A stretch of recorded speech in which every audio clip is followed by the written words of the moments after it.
আজকে আমি কোরিয়ান জনপ্রিয় অভিনেতা ডন লির একটি crime action thriller movie explain করব, যেখানে আমরা দেখব পুলিশ এবং গ্যাংস্টার একজন সিরিয়াল কিলারকে ধরার জন্য মরিয়া হয়ে ওঠে। এই মুভিটির নাম the gangster, the cop, the devil. মুভিটি রিলিজ পেয়েছিল 2019 সালে। এটির IMDb রেটিং 6.9 আউট অফ 10।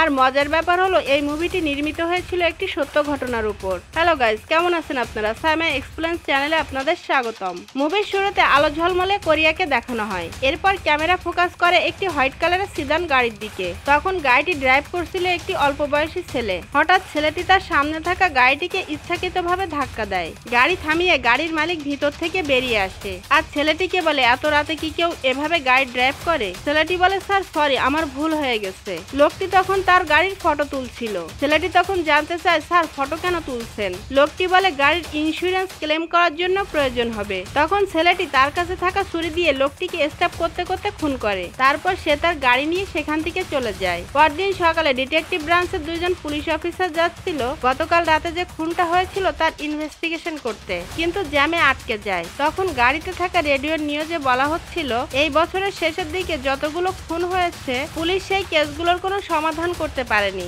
এমনকি এই খুনের কারণগুলো সম্পর্কে কোনো তথ্য দিতে পারেনি। রেডিওতে পুলিশ অফিসারদের সম্পর্কে এমন নিউজ শুনে তখন পুলিশ অফিসার জিয়ং টাইসিওক রেডিওটা অফ করে দেয়। আর সে ছিল ভীষণ অলস প্রকৃতির একজন পুলিশ অফিসার। এমন সময় সে রোডের সাইডে কয়েকজন লোককে দাঁড়িয়ে থাকতে দেখে আর গাড়ি থেকে নেমে সে তখন তাদের কাছে যায়। পিছন দিক থেকে সিয়কের কলিগ ডাক দিলে সিয়ক বলে, তুই আগে যা, আমি পরে আসছি। তারপর সিয়ক তার সামনে থাকা লোকগুলোকে ধাক্কা দিয়ে বলে, আমি পুলিশ, আমার সামনে থেকে সরে দাঁড়া। এরপর তার সামনে আরো একজন লোক চলে আসে। তারা সিয়কের কাছে জানতে চায়, আপনি কোথায় যাবেন? সিয়ক বলে, ভিতরে যেতে গেলে কি তোদের মতো গুন্ডাদের কাছ থেকে পারমিশন নেওয়া লাগবে? তখন তাদের ভিতরে একজন বলে, স্যার আজকে যান, অন্য একদিন আইসেন। সিয়ক বলে, রোডে জ্যাম ছিল তাই এখানে এসে ঢুকছি, তাতে তো সমস্যা কি? তখন লোকটি বলে, এতক্ষণে বুঝলাম কেন আপনি এখানে আইসেন। আর কিছু টাকা বের করে সিয়কের পকেটে দিয়ে বলে, এইটা রাখেন আর এখন এখান থেকে চলে যান। সিয়ক তখন লোকটিকে মারতে থাকে আর বলতে থাকে, বেটা বিয়াদব ফাজিলের হাড্ডি, তোর সাহস তো দেখছি কম না, তুই কোরিয়ান পুলিশকে ঘুষ দিতে চাস? তোর টাকা তুই তোর কাছেই রেখে দে। আর একটা কথা সবসময় মনে রাখবি, কখনো কোনো পুলিশ অফিসারের পথ আটকানোর চেষ্টা করবি না, তাহলে কিন্তু তোদের কপালে অনেক দুঃখ আসবে। এরপর সিয়ক সেখানে থাকা ক্যাসিনোর ভিতরে যে ঢোকে আর সেখানে থাকা সবাইকে এনকারেজ করে বলতে থাকে, আমি আশা করি তোমরাই উইন হবে। এরই মধ্যে গ্যাংস্টার ড্যাং ডংসুর কাছে নিউজ আসে পুলিশ এসেছে ক্যাসিনোতে, যখন কিনা গ্যাংস্টার একজনকে 5 ব্যাগে ভরে সাইজ করছিল। পুলিশ হলো যে ক্যাসিনোতে গেম খেলা যাবে না এমনটা তো হতে পারে না। ক্যাসিনো গেমে সিয়ক 2 লক্ষ টাকা উইন করে আর সে যখন এই টাকাটা ক্যাশ কাউন্টারে নিতে যায় তখন ক্যাশ কাউন্টারের ছেলেটা বলে, 2 লক্ষ টাকার উপরে তাকে 10% দিতে হবে। সিয়ক ছেলেটির চুল ধরে বলে, দাঁড়া, তোকে আমি 10%ই দিচ্ছি। এদিকে ডংসু রেডি হয়ে তার গ্যাংয়ের লোকদের নিয়ে বাইরে এসে ডিটেকটিভ ব্রাঞ্চের ঊর্ধ্বতন কর্মকর্তাকে কল করে বলে, প্রতি মাসেই তো আমি তোকে টাকা দেই, তুই কি তোর লোকদেরকে সেই টাকার ভাগ দিস না? তখন সে ঊর্ধ্বতন কর্মকর্তা জানতে চায় কেন, কি হয়েছে? তখন ডংসু বলে, কেন তোর লোক আবারও আমার ক্যাসিনোতে এসেছে আর তোরা কি আমাকে ঠিকমতো বিজনেসও করতে দিবি না? তখন ঊর্ধ্বতন কর্মকর্তা বলে, আমাকে একটু সময় দিন, আমি ব্যাপারটা দেখছি। তখন ডংসু বলে, পরবর্তীতে যদি এই একই ঘটনা আবারও ঘটে তাহলে কিন্তু ব্যাপারটা অনেক খারাপ হবে। তারপর দেখা যায় ঊর্ধ্বতন কর্মকর্তার ড্রয়ারে অনেকগুলো ফোন আছে। এটার অর্থ হলো সে সব রকম ইল্লিগাল কাজের সাথে জড়িত। এরপর ঊর্ধ্বতন কর্মকর্তা সিয়কের কাছে কল করে জানতে চায় সিয়ক এখন কোথায়। সিয়ক কল রিসিভ করে জানতে চায়, তুই কে? তখন ঊর্ধ্বতন কর্মকর্তা রেগে সিয়ককে বলে, তুমি আমাকে চিনতে পারছো না? আমি তোমার স্যার বলছি, আর তুমি কি আমার সাথে মজা করছো? এখন তুমি কোথায়? সিয়ক বলে, আমি তো এখন ক্রাইম স্পটের দিকে যাচ্ছি। তারপর সিয়ক ক্যাসিনোয় থাকা ছেলেটিকে বাইকের সাথে আটকে রাখে আর ছেলেটিকে বলে, তুই এখানে দাঁড়িয়ে থাক, আমি ইনভেস্টিগেশনটা করে আসি। সিয়কের কলিগ সাংবাদিকদেরকে বলে, আপনারা যদি ক্রাইম স্পটে এভাবে হুমড়ি খেয়ে পড়ে থাকেন তাহলে আমরা কিভাবে এই কেসের ইনভেস্টিগেশন করব? এরপর সিয়ক দেখে গতকাল রাতে খুন হওয়া ব্যক্তির শরীরে অনেকবার ছুরি দিয়ে স্টপ করা হয়েছে। সেখানে থাকা ফরেন্সিকের ডক্টর সিয়ককে জানায়, প্রাথমিকভাবে ধারণা করা হচ্ছে লোকটির মৃত্যু হয়েছে 2টি কারণে, 1 হলো অতিরিক্ত রক্তক্ষরণ এবং 2 হলো হার্ট অ্যাটাক। তারপর সিয়ক খেয়াল করে গাড়ির পেছনে হোয়াইট কালার লাগানো আছে। তখন সে এটার একটা ফটো তুলে রাখে এবং ফরেন্সিক ডক্টরকে ডেকে বলে, এটা হতে পারে প্রিপ্ল্যান মার্ডার। ডংসু যায় তার ফ্রেন্ড সাংডুর কাছে। ডংসু সাংডুকে বলে, আমার পক্ষে এতগুলো বিজনেস সামলানো কঠিন হয়ে পড়েছে, তাই আমি চাচ্ছি বিজনেসগুলো আমাদের দুইজনের মধ্যে ভাগ করে নিতে। সাংডু তখন ভাব নিয়ে বলে, আমার কাছে অত টাকা নেই যে আমি বিজনেস ভাগ করে নিব। তখন ডংসুর পিয়ে সাংডুকে বলে, আপনি আমার বসের সাথে এভাবে কেন কথা বলছেন? আমার বস তো আপনাকে ভদ্রভাবে বোঝানোর চেষ্টা করছে। অন্যদিকে সাংডুর পিয়ে বলে, এই তুই কেন আমার বসের সাথে এভাবে কথা বলছিস আর আমাদের জায়গায় দাঁড়িয়ে আমাদেরকেই থ্রেট করছিস? ডংসুর পিয়ে তখন সাংডুর পিয়াকে বলে তোর নিশ্চয় মরার স্বাদ জেগেছে। সাংডু উঠে ডংসুর পিয়ের গায়ে রামেনের বাটি ছুঁড়ে মারে। এটা দেখে রেগে ডংসু তার পিয়াকে একটা ঘুষি মারে আর সাংডুর পিয়ের সামনের দাঁত দুটো তুলে নেয়। তারপর দাঁত দুটো আইনের গ্লাসে দিয়ে সেই আইন সাংডুকে খেতে বলে। এরপর দেখা যায় ডিটেকটিভরা বসে সিরিয়াল কিলারের সম্পর্কে ডিসকাস করছে। তখন সেখানে থাকা একজন পুলিশ বলে কিলার তো আমাদের জন্য কোনো এভিডেন্স ছেড়ে যায়নি যেটার মাধ্যমে আমরা কিলারকে শনাক্ত করতে পারবো। সিয়ক বলে তবে আমি এটা বলতে পারি 3টে আলাদা আলাদা খুনের কিলার একজনই ছিল। তখন ঊর্ধ্বতন কর্মকর্তা বলে তুমি এত কনফিডেন্টলি এ কথা কিভাবে বলছো? তখন সিয়ক কিছু এভিডেন্স বের করে দেখায় আর স্যারকে খোঁচা দিয়ে বলে গ্যাংস্টার এবং কিলার কিন্তু একই রকম হয়, এদের দুজনের ভিতরে কোনো রকম পার্থক্য নেই। স্যার তখন রেগে সিয়ককে বলে তুমি এসব কি উল্টাপাল্টা কথা বলছো আর এত কিছুই বা তুমি কিভাবে জানলে? সিয়ক তখন তার স্যারের দিকে তাকিয়ে একটা অট্টহাসি দেয়। এর অর্থ হলো সে তার স্যারের ইললিগাল ব্যাপার সম্পর্কে সবকিছুই জানে। তারপর সিয়ক সেখান থেকে উঠে চলে যায়। এদিকে ডংসু বাসায় ফেরার সময় তার গ্যাংয়ের লোকদেরকেও বাসায় ফিরে যেতে বলে আর গাড়ি ড্রাইভ করে বাসায় আসার পথে সে তখন ফোনে কথা বলছিল। দেখা যায় বাইরে তখন অঝরে বৃষ্টি হচ্ছে। এমন সময় তার গাড়িতে পিছন দিক থেকে কে যেন ধাক্কা দেয়। ডংসু ব্যাপারটা দেখার জন্য গাড়ি থেকে নামার পরে সে একটা অল্প বয়সী ছেলেকে দেখতে পায়। ছেলেটি ধাক্কা দেওয়ার জন্য ডংসুকে সরি বলে। ডংসু যখন গাড়িতে উঠতেই যাবে সেই মুহূর্তে ছেলেটি পিছন দিক থেকে ডংসুর উপরে অ্যাটাক করে। ছেলেটি তার কাছে থাকা ছুরি দিয়ে ডংসুকে স্ট্যাপ করতে থাকে। একসময় ডংসু ও ছেলেটাকে স্ট্যাপ করে। তখন ছেলেটি আহত হয়ে সেখান থেকে পালিয়ে যায় আর ডংসু পড়ে থাকে রাস্তার মাঝখানে। এরপর দেখা যায় ডংসুকে হাসপাতালে নিয়ে যাওয়া হয়েছে, কিন্তু ডাক্তার তার ব্লাড বন্ধ করতে হিমশিম খেয়ে যাচ্ছে। ডংসুর উপরে হওয়া অ্যাটাককে কেন্দ্র করে ডংসুর গ্যাং এবং সাংডুর গ্যাং এর ভিতরে মারামারি শুরু হয়ে যায়। তখন সাংডুর পিয়ে সেখান থেকে জালনা ভেঙে পালিয়ে যায় আর কিলারকে দেখা যায় তার গাড়ির ভেতরে বসে নিজের ট্রিটমেন্ট করতে।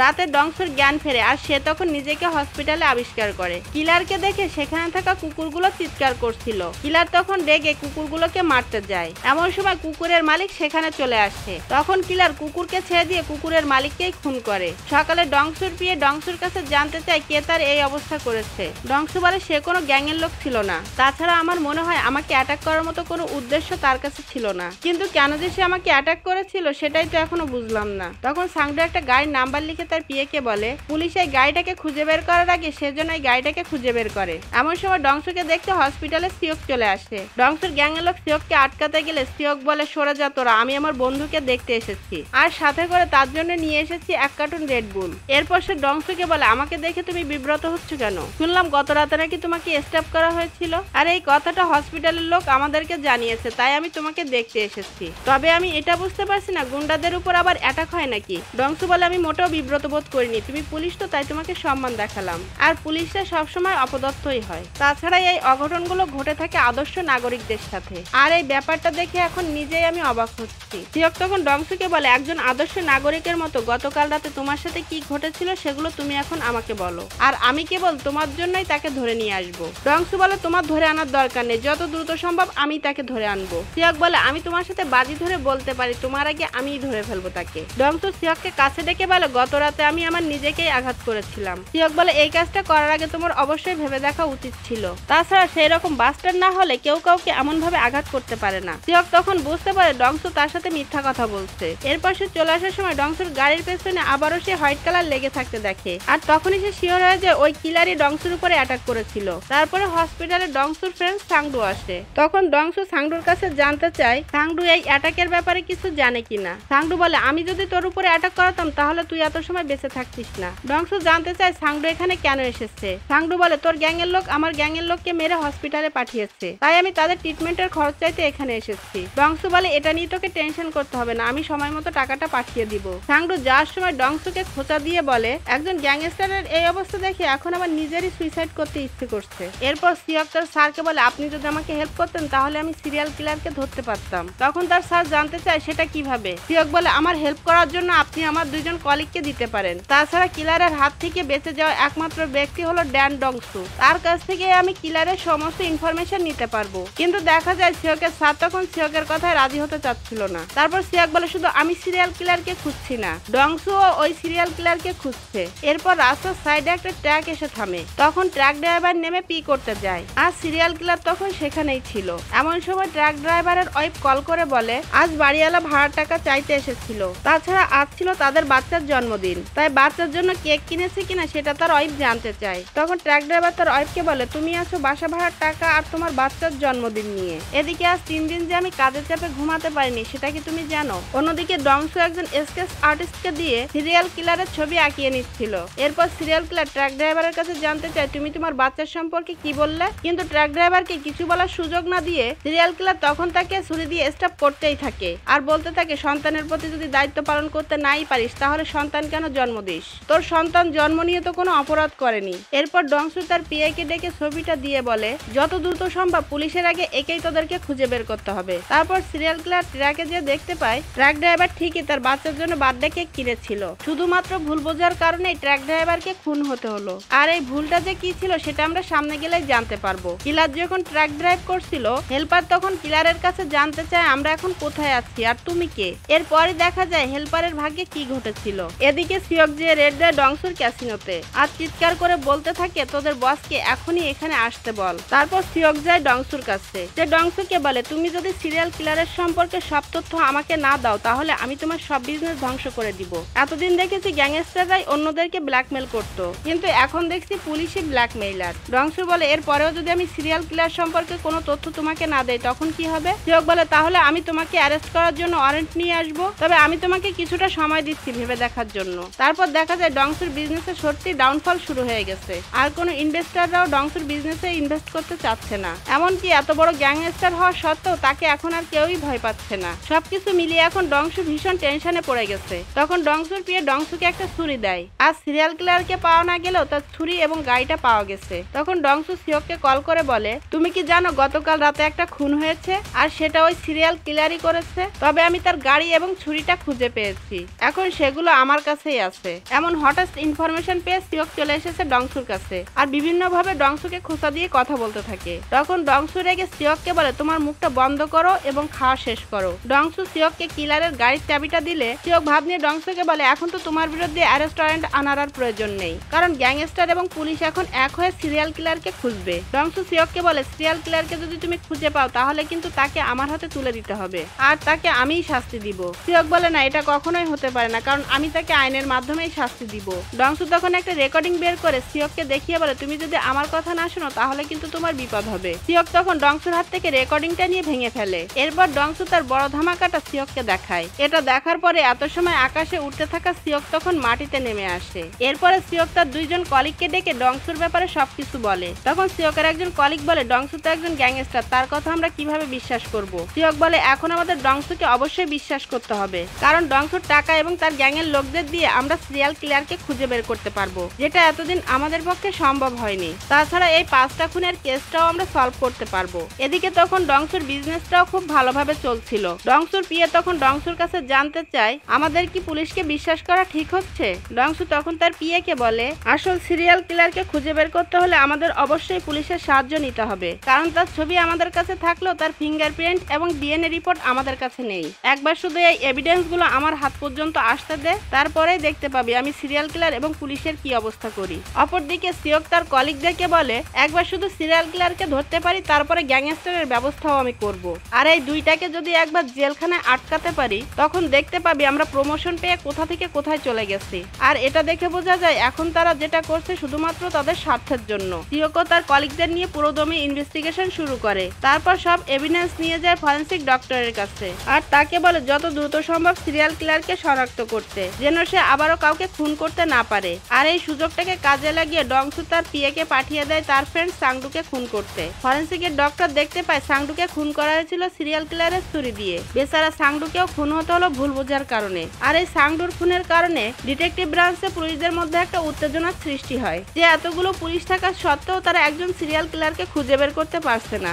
তখন সিওককে ফরেন্সিক ডক্টর কল করে বলে এটা একমাত্র সিরিয়াল কিলারেরই কাজ, তবে পরবর্তীতে যে খুনটা করা হয়েছে তার সমস্ত এভিডেন্স মুছে ফেলা হয়েছে। সিওক তখন বুঝতে পারে সাংডুর খুন ডংসুই করেছে আর এটা শিওর হওয়ার জন্য সে ডংসুর বাসায় যে ডংসুর কাছে ব্যাপারটা জিজ্ঞাসা করে। ডংসু স্বীকার করে সেই সাংডুকে খুন করিয়েছে। তখন সিওক মাথায় হাত দিয়ে বলতে থাকে আমারই ভুল হয়েছে তোর মতো গ্যাংস্টারকে বিশ্বাস করা। ডংসু সিওককে বলে তুই কি সত্যি আমার কথা বিশ্বাস করিস? এরপর দেখা যায় সাধারণ মানুষের মনে সিরিয়াল কিলারকে নিয়ে ভয় ঢুকে গেছে। নিউজে এবং নিউজ পেপারে শুধু সিরিয়াল কিলারকে নিয়েই কথা বলা হচ্ছে আর বলা হচ্ছে পুলিশ কোনো খুনের রহস্য এখনো বের করতে পারেনি, এমনকি তারা এখনো সিরিয়াল কিলারকে খুঁজে বের করতে পারেনি। একটা সময় পর দেখা যাবে পুলিশ পুলিশ এই কেসগুলোকে আনসলভ রেখেই ক্লোজ করে দিয়েছে। এরপর দেখা যায় ওই পুলিশ স্টেশনে আরো কিছু নতুন পুলিশকে পাঠানো হয়েছে, আর তারা এখানে এসেছে বিগত খুনের কেসগুলো ঠিকমতো ইনভেস্টিগেশন করা হয়েছিল কিনা সেটা দেখার জন্য। এটা নিয়ে তখন নতুন এবং পুরাতন পুলিশদের ভিতরে ঝগড়া শুরু হয়ে যায়। এরপর দেখা যায় টিভি নিউজে বলা হচ্ছিল সাংডুকে যে ছুরি দিয়ে খুন করা হয়েছিল সেই ছুরি দিয়ে আগেও অনেককে খুন করা হয়েছে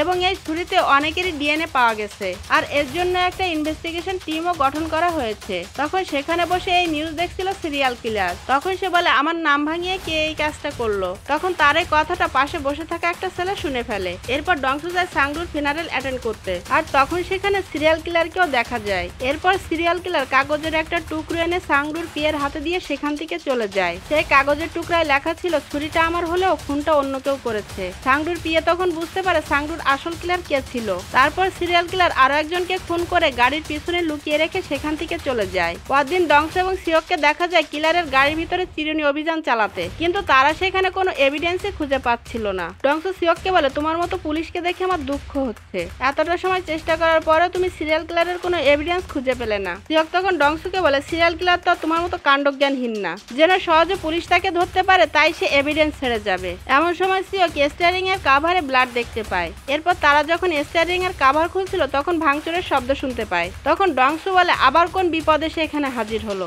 দেখা যায় তারা ছিল সাংডুর গ্যাং এর লোক, আর তারা এসেছিল সাংডুর খুনের প্রতিশোধ নিতে, আর এই গ্যাং এর নেতৃত্ব দিচ্ছিল সাংডুর পিয়ে। ডংসু এবং সিওকের সাথে সাংডুর গ্যাং এর লোকেদের অনেক মারপিট হয়। সিওক হয়তো কখনো স্বপ্নেও ভাবেনি যে গ্যাং এর লোকেদের হাতে তার এভাবে মার খেতে হবে, যেহেতু সে ছিল একজন পুলিশের লোক। কিন্তু সাংডুর পিয়ে দুর্ঘটনাবশত সিওকের হাতে খুন হয়ে যায়, আর এটা দেখে সিওক তখন ভীষণভাবে ভেঙে পড়ে, কারণ তার কাজই ছিল মানুষের জীবন বাঁচানো, আর এটা সিওক কোনোভাবেই মেনে নিতে পারে না। এরপর দেখা যায় সিরিয়াল কিলারকে গাড়ি ড্রাইভ করে যেতে, আর সে তখন রেডিওতে নিউজ শুনছিল, যেটা কিনা ছিল সাংডুর খুনের নিউজ। এরপর দেখা যায় সিরিয়াল কিলার কাউকে কল করে কিন্তু কথা বলে না, আর তখন সে তার ফ্যামিলির একটা ফটো দেখছিল।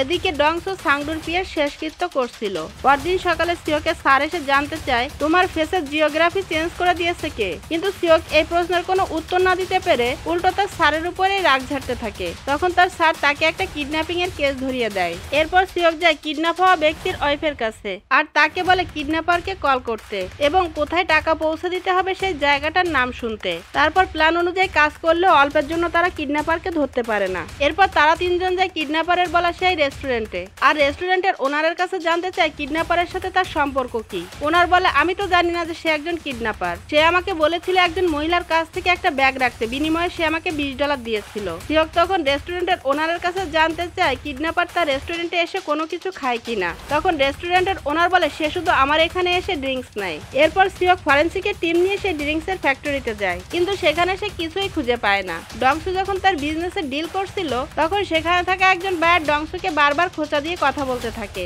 ডংসু তখন তাকে বারবার ওয়ার্নিং দিচ্ছিল, কিন্তু লোকটি ডংসুর কোনো কথাই পাত্তা দিচ্ছিল না। একসময় ডংসু রেগে লোকটাকে জনমের খাবার একবারে খাইয়ে দেয়। এরপর সিওক যায় ফরেন্সিক ডক্টরের কাছে। তখন ফরেন্সিক ডক্টর বলে আমি গাড়ির স্টিয়ারিং এ অদ্ভুত একটা ফিঙ্গারপ্রিন্ট পেয়েছি, যেখানে মনে হচ্ছে ইচ্ছাকৃত তার ফিঙ্গারপ্রিন্ট নষ্ট করা হয়েছে, তাছাড়া সে হয়তো একজন মিসিং পারসন। এরপর সিওক সিরিয়াল কিলারের পেপারস গুলো নিয়ে সিরিয়াল কিলার আগে যেখানে থাকতো সেখানে যায়, আর বিল্ডিং এর ওনারের কাছে জানতে চায় সিরিয়াল কিলারের সম্পর্কে। ওনার বলে ছেলেটি খুব ভালো ছিল, তার কোনো ব্যাড হ্যাবিট ছিল না, এমনকি সে সময় মতো বাসা ভাড়া পরিশোধ করত। 1 মাস হলো সে জব ছেড়ে এখান থেকে চলে গেছে, তার রুমে এখনো অনেক জিনিসপত্র আছে, তাই সে মাঝে মাঝে এখানে আসে। সিওক তখন ওনারের কাছ থেকে পারমিশন নিয়ে সিরিয়াল কিলারের রুমে যায়, আর সেখানে সে অনেক কিছু দেখতে পায়। এর মধ্যে অন্যতম ছিল ফিঙ্গারপ্রিন্ট নষ্ট করার জন্য কেমিক্যাল। সিওক সেখান থেকে কেমিক্যালের বোতল আর সিরিয়াল কিলারের হ্যান্ডরাইটিং এর পেপার নেয়, সাথে সিরিয়াল কিলারের ফ্যামিলির সাথে তোলা একটা ফটো। তারপর সিওক একটা ফোন নাম্বার দিয়ে তার কলিগকে বলে এটা হলো সিরিয়াল কিলারের ফোন নাম্বার, তুই এখনই এই নাম্বারের ভয়েস রেকর্ডটা আমার নাম্বারে পাঠিয়ে দে। এরপর সিওক ডংসুকে কল করে বলে আমি তোমার ফোনে একটা কল রেকর্ড ও একটা ফটো পাঠাচ্ছি, তুমি শিওর হয়ে আমাকে জানাও এটা ওই সিরিয়াল কিলার কিনা। তখন ডংসু চিনতে পারে এটা তো ওই সিরিয়াল কিলারেরই ভয়েস। তারপর পুলিশদের এবং গ্যাংস্টারকে এক জায়গায় দেখা যায়, আর তখন তারা সিরিয়াল কিলারের সম্পর্কে সমস্ত তথ্য জানতে পারে। এই সিরিয়াল কিলারের নাম হলো কাং গায়ং হু এবং তার বয়স হলো 35 বছর। ছোটবেলায় তার বাবা কারণে অকারণে তার উপর মানসিক এবং শারীরিক নির্যাতন করত, আর তাই সে অরবানেজে বড় হয়েছে। তার বাবার অত্যাচারের কথা মনে করে সে সেদিন ওই ট্রাক ড্রাইভারকে খুন করেছিল, তবে অতীতে সে এমন ছিল না। এখন তার মায়ের বয়স 70 বছর, আর সে প্রতিদিন তার মায়ের সাথে কথা বলে, তবে সেটা আনরেজিস্টার্ড নাম্বার দিয়ে। সে তার মায়ের কাছে কাছে লাস্ট কলটি করেছিল কোরিয়ার আনসান শহরের আশপাশ থেকে। এরপর একজন পুলিশ বলে আমরা যদি শহরের সব জায়গায় খোঁজ করি তাহলে হয়তো সিরিয়াল কিলারকে খুঁজে পাবো। তখন অন্য একজন পুলিশ বলে তোর কি মনে হয় সে ডংসুকে মেরে এখানেই লুকিয়ে থাকবে? তখন ডংসুর পিয়ে ওই পুলিশকে বলে আমার বস কি তোর ফ্রেন্ড যে তুই তার নাম ধরে কথা বলছিস? তখন ওই পুলিশ অফিসার বলে আমি একজন গ্যাংস্টারের নাম বলেছি, তাতে কি হয়েছে? আর এটা নিয়ে তখন তাদের দুইজনের ভিতরে হাতাহাতি শুরু হয়ে যায়। সিওক বলে এখন আমাদের নিজেদের ভিতরে মারামারি করার সময় না, এখন আমাদের সবাইকে এক হয়ে ওই সিরিয়াল কিলারকে খুঁজতে হবে। এরপর তারা ছোট ছোট গ্রুপে ভাগ হয়ে সিরিয়াল কিলারকে খুঁজতে বেরিয়েছে। আর শহরের এমন কোনো জায়গা নেই যেখানে তারা ওই সিরিয়াল কিলারকে খুঁজছে না। আর সেই শহরে পাওয়া না গেলে তারা তখন অন্য শহরে খুঁজতে যাচ্ছে, কিন্তু এখনো তারা সিরিয়াল কিলারের কোনো ট্রেস করতে পারেনি। এরপর ডংসু যখন রাস্তার পাশে দাঁড়িয়েছিল তখন স্কুল ছুটি হয়, আর ওই স্কুলের একটা স্টুডেন্ট বাসের জন্য ডংসুর পাশে দাঁড়িয়ে অপেক্ষা করতে থাকে। ডংসু তাকিয়ে দেখে মেয়েটি বর্ষায় ভিজে যাচ্ছে, তাই সে তার ছাতাটা মেয়েটিকে দিয়ে দেয়। তখন সিওক এসে ডংসুর কাছে জানতে চায় তুমি বর্ষায় ভিজছো কেন, আর তোমার ছাতা কোথায়? তখন ডংসু আঙ্গুল দিয়ে মেয়েটির দিকে দেখিয়ে দেয়। সিওক ডংসুকে বলে আমার মনে হচ্ছে তুমি সাধু সন্ন্যাসী হওয়ার চেষ্টা করছো। এরপর সিওক মেয়েটিকে বলে কেমন মানুষ তুমি, একজন অপরিচিত মানুষের কাছ থেকে তুমি ছাতাটা নিলে, আর তুমি কি জানো সে একজন গুন্ডা। তখন মেয়েটি বলে তুমি যদি আমাকে জিজ্ঞাসা করো তাহলে আমি বলবো তুমি নিজে যেমন অন্যকেও ঠিক তেমন ভাবো। এরই মধ্যে সেখানে বাস চলে আসে। তখন মেয়েটি ডংসুকে ধন্যবাদ জানিয়ে বাসে উঠে যায়। আর বাসের মধ্যে তখন ওই সিরিয়াল কিলারও বসেছিল। রাতে পুলিশরা এবং গ্যাংস্টাররা একটা রেস্টুরেন্টে বসে ডিনার করছিল। তখন টিভি নিউজে দেখানো হয় একজন স্কুল ছাত্রীকে খুন করা হয়েছে। তখন ডংসু ভালো করে খেয়াল করে দেখে এটা তো সেই মেয়ে যাকে সে কিছুক্ষণ আগে তার ছাতাটা দিয়ে এসেছিল। তখন তারা বুঝতে পারে সিরিয়াল কিলার এই শহরেই আছে, আর তারা তখন একসাথে বেরিয়ে পড়ে সেই সিরিয়াল কিলারকে খুঁজতে। এরপর তারা একটা রেসিডেন্ট হোটেলে যায়, আর একজনকে সিরিয়াল কিলারের ছবি দেখিয়ে বলে একে সে দেখেছে কিনা। তখন লোকটি বলে সে এখন 304 নম্বর রুমে আছে, কিন্তু রুমের ভিতরে যে তারা সিরিয়াল কিলারকে খুঁজে পায় না। তখন তারা আরো একজন লোকের কাছে জানতে চায় এই সিরিয়াল কিলার এখন কোথায়, আমরা পুলিশ তাকে এখন ধরতে এসেছি। তখন লোকটি বলে সিরিয়াল কিলার কয়েক মিনিট আগেই রুম থেকে বেরিয়ে গেছে। তখন পুলিশ ডংসুর পিএকে বলে তুমি গাড়িতে যে অপেক্ষা করো, সিরিয়াল কিলার নিশ্চয়ই এখানে ফিরে আসবে। এরপর দেখা যায় পুলিশের লোক এবং গ্যাংস্টারের লোক বিভিন্ন জায়গায় লুকিয়ে আছে। ঠিক এমন সময় সেখানে সিরিয়াল কিলার তার গাড়ি নিয়ে চলে আসে। তখন সে ঘটনা কিছুটা আঁচ করতে পেরে সেখান থেকে পালাতে থাকে। ডংসু এবং সিওকো তখন তার পিছু নিতে থাকে, আর এভাবে তাদের মধ্যে অনেক সময় রেস চলতে থাকে। একটা সময় ডংসু এবং সিওকের গাড়ির মধ্যে মুখোমুখি সংঘর্ষ হয়, আর এই সুযোগটাকে কাজে লাগিয়ে সিরিয়াল কিলার তখন সেখান থেকে পালাতে থাকে। এরপর সিরিয়াল কিলার ডংসুর পিএকে খুন করে, আর সেখান থেকে পালিয়ে একটা বারের ভিতরে যে ঢোকে, কিন্তু ডংসুর হাত থেকে সিরিয়াল কিলার আর পালাতে পারে না। এরপর ডংসু সিরিয়াল কিলারকে তার ক্যাসিনোতে এনে টর্চার করতে থাকে। তখন সিরিয়াল কিলার ডংসুকে শুধু একটা কথাই বলতে থাকে তুই আমাকে মেরে ফেল। ডংসু যখন সিরিয়াল কিলারকে মেরে ফেলতেই যাবে তখন সিওক গাড়ি নিয়ে সেখানে চলে আসে, আর ডংসু গাড়ির ধাক্কায় ছিটকে পড়ে অজ্ঞান হয়ে যায়। সিওক তখন সিরিয়াল কিলারকে নিয়ে আসে পুলিশ স্টেশনে, আর গর্ব করে অন্য পুলিশদের বলতে থাকে এই দেখো সেই সিরিয়াল কিলার যাকে ধরতে আমি শেষ পর্যন্ত সক্ষম হয়েছি। পরদিন সমস্ত নিউজে বলা হচ্ছিল অবশেষে পুলিশ সিরিয়াল কিলারকে ধরতে পেরেছে। তখন সিরিয়াল কিলার হসপিটালের বেডে বসে খাবার খাচ্ছিল এবং নিউজ দেখছিল। এদিকে ডংসু টিভির নিউজে দেখে যে পুলিশ আবারও তার ক্যাসিনোতে রেড দিয়েছে, আর তার গ্যাংয়ের লোকদেরকে ধরে নিয়ে যাচ্ছে। এরপর একে একে সবাই সিরিয়াল কিলারের কাছে জানতে চায় যে সে খুন করেছিল কিনা। তখন সিরিয়াল কিলার একবার বলে আমি খুন করেছি, আরেকবার বলে আমি খুন করিনি, অর্থাৎ সে একজন সাইকো কিলার। এরপর সিরিয়াল কিলারকে আদালতে আনা হয়। তখন তার কাছে জানতে চাওয়া হয় কেন সে এই 5 জন ব্যক্তিকে খুন করেছিল। সিরিয়াল কিলার বলে আমি যে 5 জন ব্যক্তিকে খুন করেছি তার কি কোনো এভিডেন্স আছে আপনাদের কাছে? তাছাড়া যে ছুরি দিয়ে ওই 5 জনকে খুন করা হয়েছিল সেখানেও আমার ফিঙ্গারপ্রিন্ট নেই। তাহলে এখন আপনারা কিভাবে আমাকে সিরিয়াল কিলার বলতে পারেন? সুতরাং সিরিয়াল কিলার তো তারাই যারা ভদ্রতার মুখোশের আড়ালে মানুষ খুন করে। অতএব আমি নির্দোষ, আমি কাউকে খুন করিনি। সিওক আগে থেকেই বুঝতে পেরেছিল সিরিয়াল কিলারের প্ল্যান সম্পর্কে। যদি ছুরিতে ফিঙ্গারপ্রিন্ট না থাকে তাহলে সিরিয়াল কিলারকে শাস্তি দেওয়া সম্ভব হবে না, কারণ আগেই সিরিয়াল কিলার কেমিক্যালের সাহায্যে তার ফিঙ্গারপ্রিন্ট নষ্ট করে ফেলেছিল। তাই সিওকো আগে থেকে একটা প্ল্যান করে রাখে। তাই সে ডংসুকে ডেকে বলে আমি যে কি করতে পারি সেটা নিশ্চয়ই তুমি এতক্ষণে বুঝতে পেরেছো, আর এরই মধ্যে আমি তোমার গ্যাংয়ের লোকদেরকে অ্যারেস্ট করে জেলে পাঠিয়েছি। তাছাড়া আমি চাইলে কিন্তু তোমাকে ফাঁসির দড়িতেও ঝোলাতে পারি। তখন কোথায় থাকবে তোমার জীবন আর কোথায় থাকবে তোমার বিজনেস? ডংসু সিওকের মুখে এমন কথা শুনে সিওককে মারতে থাকে আর বলতে থাকে তুমি একটা বিশ্বাসঘাতক। এরপর সিওক ডংসুকে বলে আমি তোমার বিরুদ্ধে আরো একটা এভিডেন্স দেখাতে চাই, আর সেটা ছিল একটা অডিও রেকর্ডিং যেখানে ডংসু বলেছিল সে সাংডুকে তার লোক দিয়ে খুন করিয়েছে। আর এটা দেখার পর ডংসু তখন বাধ্য হয় আদালতে সিরিয়াল কিলারের বিরুদ্ধে সাক্ষী দিতে। তারপর আদালতে সিরিয়াল কিলারের বিরুদ্ধে ডংসুকে যখন ডাকা হয় সাক্ষী দিতে তখন বিচারক বলে সেও একজন গ্যাংস্টার এবং কিলার, সুতরাং তার সাক্ষী তো এই আদালতে গ্রহণযোগ্য হবে না। তখন ডংসু বলে, আমি একজন প্রত্যক্ষদর্শী এবং সিরিয়াল কিলারের আক্রমণের পরও বেঁচে যাওয়া ব্যক্তি। তাই আমি বলতে চাচ্ছি, একজন গ্যাংস্টার হিসাবে না, একজন সাধারণ মানুষ হিসাবে আমার উপরে হওয়া অন্যায়ের বিচার চাচ্ছি। এরপর ডংসু শার্ট খুলে বিচারককে দেখায় তার শরীরে বিভিন্ন জায়গায় সিরিয়াল কিলারের আঘাতের চিহ্নগুলো। তারপর সে বলে, আমিও সেদিন রাতে সিরিয়াল কিলারকে আঘাত করেছিলাম, আর সেই দাগটা তার বুকের বাম পাশে অবশ্যই থাকবে। তখন দেখা যায় সত্যি সেই দাগটা এখনো সিরিয়াল কিলারের বুকে আছে। তারপর ডংসু বলে, আমি সিরিয়াল কিলারের বিরুদ্ধে আরো একটা এভিডেন্স দেখাতে চাই, আর সেটা ছিল কিলারের হ্যান্ডরাইটিং, যেখানে সিরিয়াল কিলার লিখেছিল, আমার ছুরি দিয়ে অন্য কেউ সাংডুকে খুন করেছে। কিন্তু সিওক কাগজের প্রথম অংশটা ছিঁড়ে ফেলার কারণে এখন লেখাটা হয়ে গেছে, আমি সাংডুকে আমার ছুরি দিয়ে খুন করেছি। এরপর সেটা সিরিয়াল কিলারের ডায়েরির হ্যান্ডরাইটিং এর সাথেও মিলে যায়। তারপর ডংসুর সাক্ষী দেওয়া শেষ হলে পুলিশ তাকে অ্যারেস্ট করে সেখান থেকে নিয়ে যায়, কারণ ডংসুও একজন গ্যাংস্টার ছিল। তারপর বিচারক বলে, সমস্ত সাক্ষ্য প্রমাণের ভিত্তিতে কাং গায়ং হোকে সাংডুকে খুন করার অপরাধে মৃত্যুদণ্ডের আদেশ দেয়। আর এমন ক্লুলেস কেস সলভ করার জন্য এই কেসের সাথে ইনভলভ যত অফিসাররা ছিল তাদের প্রত্যেককে প্রমোশন দেওয়া হয়। সিরিয়াল কিলারকে যে জেলখানাতে রাখা হয়েছিল পরবর্তীতে সেখানে ডংসুকেও আনা হয়। তখন ডংসু সিরিয়াল কিলারকে দেখতে পেয়ে হাসতে থাকে,